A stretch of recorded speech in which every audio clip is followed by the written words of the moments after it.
Welcome once again to Math Vision tutorial class.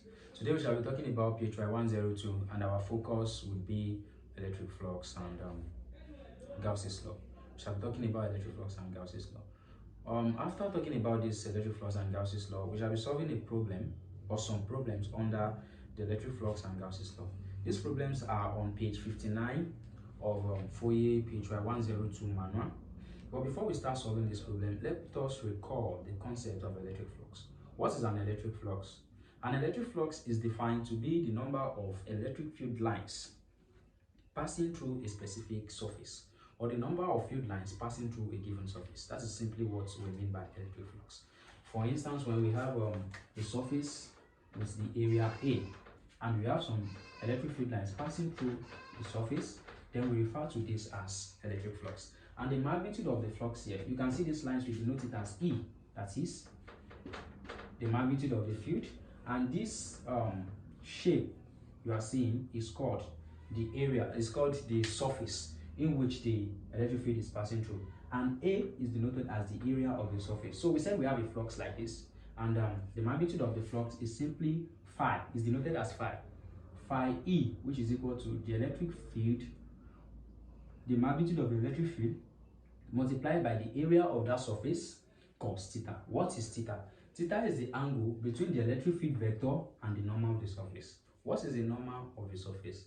The normal of the surface is always perpendicular to that surface. That is the normal of the surface. The normal of the surface is always perpendicular to it. So for instance, this book you are seeing with me, it's a surface, and if I want to know the normal will be the line that is always perpendicular to that surface. If the book is oriented like this, then the normal will be like this. If the book is facing you, then the normal will be like this. The key point is to know that the normal of any surface is always perpendicular to the surface, and theta is the angle between the normal of the surface and the electric field vector. As this case, we can see that the normal of the surface will be facing like this, because we have this surface to be something like this, and the normal will point like this. So here, this is the normal of the surface. We can call it A bar. And if you look at the normal of the surface and the electric field line, this is a uniform electric field line. We can notice that the angle between the electric field vector and the normal vector is 0. Why? Because they are parallel, as this case is. So now, for this case, this formula can reduce to phi E, which is equal to E A. So good. What is Gauss's law? We've talked about electric flux. Gauss's law is also talking about flux. So Gauss's law is talking about the flux in a closed surface. This one we consider now is not a closed surface, just like an open surface, just a plain surface. But Gauss's law is talking about a closed surface. Gauss's law said that the flux in any closed surface, that is the net flux, the total flux, is equal. Let me change my marker. The net flux in any closed surface is equal to the charge enclosed in the surface, or let's say Q net, the total charge enclosed in the surface divided by permittivity of free space. This is what we refer to as Gauss's law. Except for any closed surface, the charge enclosed in that surface, the electric flux inside that surface, that is the number of field lines passing through the surface, is depending on the charge enclosed in that surface. In other words, if there is no charge enclosed in any surface, then the flux inside is 0. That is what Gauss's law is talking about. So for any closed surface, the flux inside that closed surface is depending on the charge enclosed inside. If there is no charge, then there will be no flux. That is Gauss's law. So now let's just look at the first problem we have here. We have problem 4.6 on page 59. So problem 4.6 states that a 3.5 centimeter radius hemisphere contains a total charge of 6.6 times 10 raised to the power minus 7 coulomb. We have a hemisphere containing a charge, is enclosing a charge. The hemisphere is closed, so it's containing a charge inside. So now, they said the flux through the rounded portion of the hemisphere, the flux through the rounded portion of the surface or the hemisphere is 9.8 times 10 raised to the power 4 Newton meter square per coulomb. Now, they said, what is the flux through the flat base of the hemisphere? So now let's solve this together. An hemisphere can be like this. This is an hemisphere, and this hemisphere is closed. And from the question we have told that the hemisphere is enclosing a charge, a positive charge which has a magnitude of 6.6 times 10 to the power minus 7 coulomb. That is the magnitude. So the hemisphere is enclosing a charge. But by from Gauss's law or by Gauss's law, we know that by Gauss's law, we know that the total charge enclosed, the total electric flux inside this hemisphere, that is the phi net, is depending on the charge enclosed over permittivity of free space. So as the total flux for this hemisphere, the total charge enclosed is simply 6.6 times 10 to the power minus 7 over this epsilon naught. Epsilon naught is referred to as permittivity of free space. Is a constant value, and the value is 8.85 times 10 to the power minus 12. We don't need to include the unit here. So by the end of our answer, we can put the unit for simplicity. So now we have that the total flux now in this hemisphere is 7.46 times 10 to the power 4 Newton meter square per coulomb. That's the total flux. But now we are told that the flux passing through this rounded portion of the hemisphere, that is the flux passing through the rounded portion of the hemisphere, is 9.8 times 10 to the power 4 Newton meter square per coulomb, and we are asked to find the flux passing through there. But we have calculated the total flux of the hemisphere by Gauss's law to the base. So now we need to know the flux here. It's just like removing the flux through this rounded portion from the total flux. So now we can say that the flux through the base of the hemisphere plus the flux through the curved portion or the rounded portion is equal to the total flux of the hemisphere. So now the flux of the base now is equal to the total flux minus the flux of the curved portion. So now the flux through the base is equal to the total flux 7.46 times 10 to the power 4 minus the flux through the curved portion. From the question, they said the flux passing through this rounded portion is 9.8 times 10 raised to the power 4. So now by subtracting this, we should have that the flux through the base of the hemisphere is minus 2.34 times 10 raised to the power 4 Newton meter square per coulomb. So that is that for that question. So now let us look at the next question. Now let's consider the second problem. The problem is on problem 4.7, and this problem states that a cube with sides L equals to 8.5 centimeters is positioned in a uniform electric field of strength E equals to 7,000 Newton per coulomb. That is, we have a cube having 6 faces. So now this cube is placed in a uniform electric field, and the magnitude of the electric field is given as E equals to 7,500 Newton per coulomb.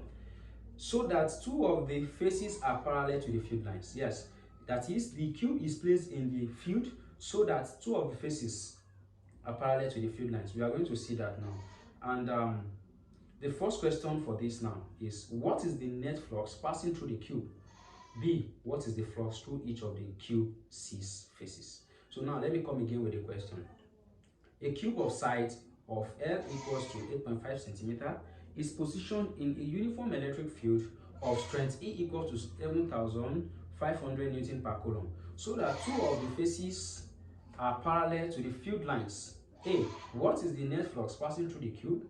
B, what is the flux through each of the cube's 6 faces? Remember that the cube also is a closed surface. Yes, a cube is a closed surface, and any closed surface is referred to as Gaussian surface. Be it a cylinder, in as much it is closed, be it a cube, be it a sphere, be it a cuboid, and any other closed surfaces, they are all referred to as Gaussian surface. So now let's interpret the question. We have a cube. Okay, we have a cube.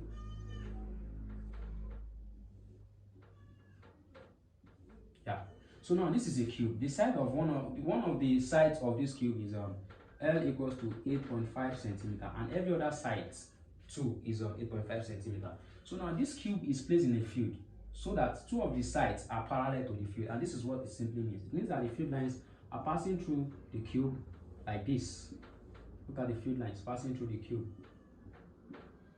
So, and the magnitude of the uniform electric field, E, is given as 7,500 Newton per coulomb. So now the question is, what is the flux through the cube? What is the net flux through the cube? By Gauss's law, the net flux is 0. Why? Because the cube is not enclosing any charge. So Gauss's law says that for any closed surface, the electric flux in the closed surface depends on the charge enclosing it. If it does not enclose any charge, it means that the flux is 0. So now by Gauss's law,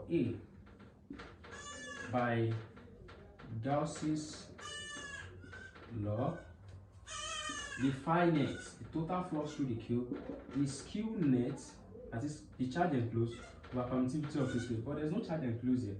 So this is simply 0 over epsilon, and this is 0 Newton meter squared per coulomb. So by implication, we have 0 flux. So now, for the B part, the B question said that what is the net flux? Okay, what is the flux through each of the cube's 6 faces? That is, what is the flux through each of the cube's 6 faces? We need to calculate the flux of the through the faces one by one. So now let us name the faces. So now let's call this face 1, the upper face 2, the face at the back 3, the one facing us, let's call it 4, the one down 5, and this face 6. This is 1, 2, the one at the back, the one facing us, this down, and this. So now we need to find the flux through each face. So now for phi 1, that is the flux passing through this face, it is E A cos theta. Now E A cos, what is the theta for this face? Look, remember that this face is facing like this, so the normal to this face now is going to be like this. The normal is always perpendicular to the surface, and by implication we can see that the normal of this face now is parallel to this field line. So it means that the angle between the field line and the normal of this face is 0. Why? Because the normal of this face and this electric field line are parallel. So the angle between any parallel lines is what? 0. So now we have this to be cos 0, and cos 0 is 1. So we simply have EA. What is the E? E is the electric field, magnitude of the electric field passing through the face multiplied by the area of this face. The area of this face is like the area of a square. So we have this to be 7,500 multiplied by the length. This is the length of every side. So that is 8.5 centimeters. But we have to convert this to meters. And the conversion is just changing centi to 10 raised to the power minus 2. So this is 8.5 times 10 raised to the power minus 2 meters. So we have this in meters now. So we can write this as 8.5 times 10 raised to the power minus 2 square, because the area of a square is the side square, that is L square. That's why we have the side square, L square. So now if we evaluate this on calculator, we have 54.2 Newton meter square per coulomb. That is the flux through one of the face, and the face is face 1. So now let us consider the face 2, the upper face. So now for the upper face, let's call this B, Roman figure 1, and this is Roman figure 2. So now the flux through the upper face is phi 2, and this is EA cos theta. What is the theta for this face? This face is facing up, so it means that the normal to the face is like this, perpendicular to it. And if you look at it, you can see that the normal is also perpendicular to this field line. So the angle between the normal of this face and this field line is 90. So we can say the normal will be like this, and it is 90 degrees to the electric field vector. So we can say that the phi 2 is EA cos 90, and cos 90 is simply 0. So the flux through the upper face is what? Is 0. Now for phi 3. Phi 3 is the face at the back face. So now look at the back face. If this is the back face, if it is face at the back, so the normal to the face at the back will be pointing into the board. It's pointing into the board, and by implication, since the normal is pointing into the board, the angle between the normal and this field line is going to be 90 degrees too. The normal of the back face is pointing into the board. So now we have that this is EA cos 90 as well, and that is 0. So also phi 4. Phi 4 is the face facing us.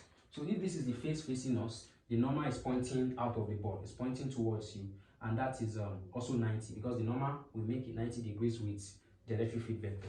So we still have that this is EA cos 90, and this is also 0 flux. And for the fifth phase, we have that the fifth phase is the down phase. If this is the down phase, then the normal to it will be like this, perpendicular to it, facing down, and the normal of the down phase and the feed vector is also 90 degrees.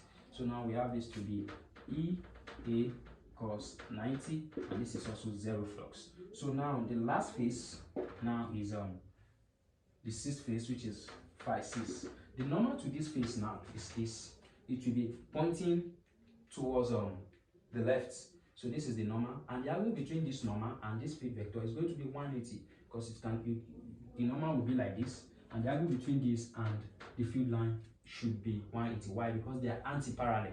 They are parallel but opposite in direction. So it means that I can measure my angle like this, and that will be 180. So this is EA cos 180, because 180 is minus 1. So we have this to be minus EA, and EA as calculated previously is 54 points. So that is minus 54.2 Newton meter square per coulomb. That is the flux passing through this sixth phase. Don't forget we can have a negative flux, and that is why we have a negative flux here. So now these are the flux through each of the cube 6 phases as shown on the board. So now let us look at problem 4.8. Now for problem 4.8. Problem 4.8 states that a point charge Q is placed near a plane with approximately infinite extension. Full stop. What is the flux through such plane due to that point charge? Let me come again. A point charge is placed near a plane with approximately infinite extension. Full stop. What is the flux through such a plane due to that point charge? Now this is we have a point charge Q. That should be a positive charge. A point charge Q. And we said that this point charge, it is said that this point charge is placed near a plane with approximately infinite extension. What do we mean by infinite extension? A plane that has no edges. That is, it is hard to imagine, right? But what they mean by infinite extension is a plane that the edges are what? Continuous, like infinite, infinity. We can't specifically say what the dimension of that plane is. It's just the plane keeps extending. That's what we mean by infinite plane. So now, but before we consider the plane being placed near the charge, if this is the charge Q, we know that by Gaussian surface, if you construct a Gaussian surface on this charge, I can construct a Gaussian surface and I can construct a sphere. So if I construct a sphere on this, yeah, I know that if I construct a sphere by this, by Gauss's law, the flux through this sphere that I have constructed, the flux through this sphere should be the charge enclosed over epsilon naught. Yes, don't forget that this is a positive charge, and the electric field created by a positive charge always points outward from the positive charge. We have something like this.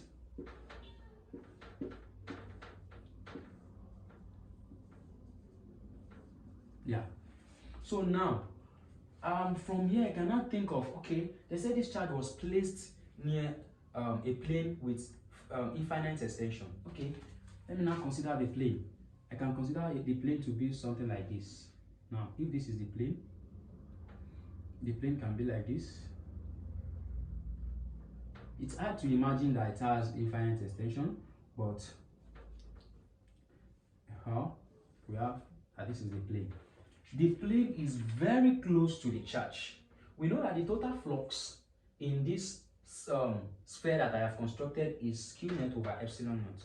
So since the plane has infinite extension and it is very close to the charge, it means half of the flux is passing through the plane, because since the plane is very close to the charge is creating electric field passing through that sphere. So now, since this plane is very close to the charge, it means half of the electric field is passing through the plane. Half of the electric field line is passing through the plane, and by implication, half of the flux is passing through the plane. So now the flux through the plane is half of the flux through the Gaussian surface. That is 1/2 multiplied by Q net over epsilon naught. So now the flux through the plane is simply Q net over 2 epsilon naught.